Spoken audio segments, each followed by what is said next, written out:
माजिद क्योंकि हैदरी, मैं एक ही लाइन में जवाब देता हूं। आप माजिद हैदरी सुनिए। अच्छा हाँ बोलिए। बहुत हो गया आपका भाषण। हाँ, एक लाइन पूछता हूं सिर्फ। डिस्कवरी ऑफ इंडिया में नेहरू ने 1857 को क्या लिखा? स्वतंत्रता संग्राम या सिपाही विद्रोह? बोलिए, जवाब दीजिए। भाषण देते हैं। स्वतंत्रता संग्राम क्या फर्क पड़ता है उससे? सिपाही म्यूटनी लिखा है डिस्कवरी ऑफ इंडिया में, और मंगल पांडे से कनेक्ट कर दिया आपने।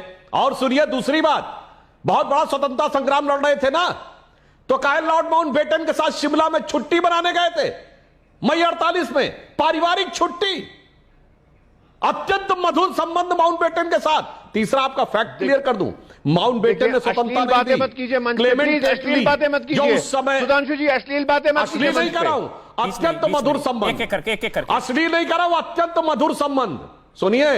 सुनिए माजिद हैदरी जी, मैं ऐसी कोई बात हवा में नहीं बोलता हूं। मैं नहीं बोलना चाहता, दर्शकों से कहता हूं, M.O. Mathai, private secretary of Jawaharlal Nehru, reminiscence of Nehru era. अरे जाके पढ़ लीजिए, ज्यादा ना हो तो पेज नंबर 190 से 2010 तक पढ़ लीजिएगा, शील और अश्लील समझ में आ जाएगा। मैं नहीं बोलना चाहता यहां पब्लिक के ऊपर। माजिद हैदरी जाके पढ़ लीजिएगा, कोई बात हवा में नहीं बोल रहा हूं। और भारत की आजादी पर हस्ताक्षर जिसने किए, अब लेडी माउंटबेटन की तरफ इशारा कर रहे हैं, आप और क्या करेंगे? एक माजिद भाई, मैं कोई इशारा नहीं कर रहा हूं, जाके खुद पढ़िए, नेहरू के प्राइवेट सेक्रेटरी ने लिखा है। अरे और क्या लिखेंगे भाई? लेडी माउंटबेटन की बेटी एडविना माउंटबेटन ने लिखा है कि मेरी मदर के साथ उनकी बड़ी नजदीकी थी। बाकी की तो बात छोड़ दीजिए, अपनी किताब में लिखा। मैं उसमें नहीं जाना चाहता डिटेल में। मैं सिर्फ ये कहना चाहता हूं जनाब, क्लेमेंट एटली, जिन्होंने प्रेसिडेंट ऑफ इंडिया, जिन्होंने इंडिपेंडेंस ऑफ इंडिया एक्ट पे साइन किया, उन्होंने स्वतंत्रता का श्रेय किसको दिया? उन्होंने खुद स्वतंत्रता का श्रेय दिया सुभाष चंद्र बोस को, और गांधी जी को उन्होंने बहुत मिनिमम बोला। यह बात लिखी है पीबी चक्रवर्ती ने, जो बंगाल के गवर्नर और बंगाल के चीफ जस्टिस थे।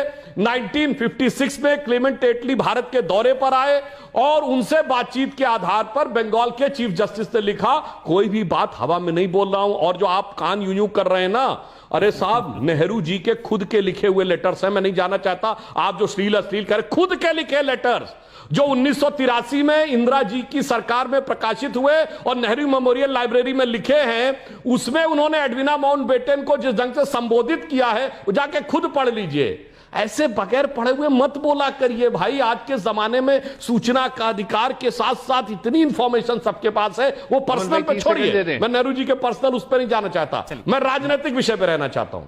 मैं राजनीतिक विषय में पूछना चाहता हूं कि यह बताइए कि जिस समय हम पूरा पाकिस्तान ऑक्यूपाइड कश्मीर जीत रहे थे, पाकिस्तान ने फौज का प्रयोग किया था जो विभाजन की शर्तों के खिलाफ था, तो हमने फौज का प्रयोग क्यों नहीं किया? और जब उसके पास हथियार नहीं थे, ऑर्डिनेंस फैक्ट्री नहीं थी, हमारे पैसे से हथियार खरीद रहा था, तो हमने 55 करोड़ की दूसरी किस्त क्यों दी? कि हमारे पैसे से हथियार खरीद के हम पे अटैक करें? ये सवाल सिर्फ महान बनने के जवाब सुनिए, आप जवाब का जवाब, इस सवाल का जवाब शायद सुधांशु भाई, एक मिनट मेरे को ब्रेक पर जाना, ब्रेक के बाद माजिद हैदरी, मेरी ब्रेक पर जाने की मजबूरी है। लेकिन जीतती हुई सेना का संघर्ष विराम, जीतती हुई सेना का संघर्ष विराम, ये इस सवाल का जवाब तो शायद किसी के पास नहीं होगा कि जीतती हुई सेना ने संघर्ष विराम कर दिया। ये तो संभवतः हुआ ही नहीं कभी। और मौका तो 71 में भी था जब 90,000 युद्धबंदियों को भी चली गई जीतती हुई सेना। जीतती हुई सेना का संघर्ष विराम, सेना जीत रही और सीज फायर कर दिया। इसका जवाब तो आपके पास भी नहीं होगा माजिद भाई। और फिर वो 71 में भी 90,000 युद्धबंदियों के वहां पर भी हम डील कर सकते हैं। तो तमाम चीजें थी और आपको तो बुरा लगेगा नेहरू जी के खिलाफ, उनके खिलाफ कोई नहीं बोल रहा, लेकिन भूल पर बात करने से ही, इतिहास की गलतियों को बात करने से ही हम भविष्य को संवार पाते हैं ना। और आपको बुरा इसलिए लगेगा कि उनकी वजह से स्पेशल केस हुआ और आप लोग आकर स्पेशल और 370 कह पाते हैं।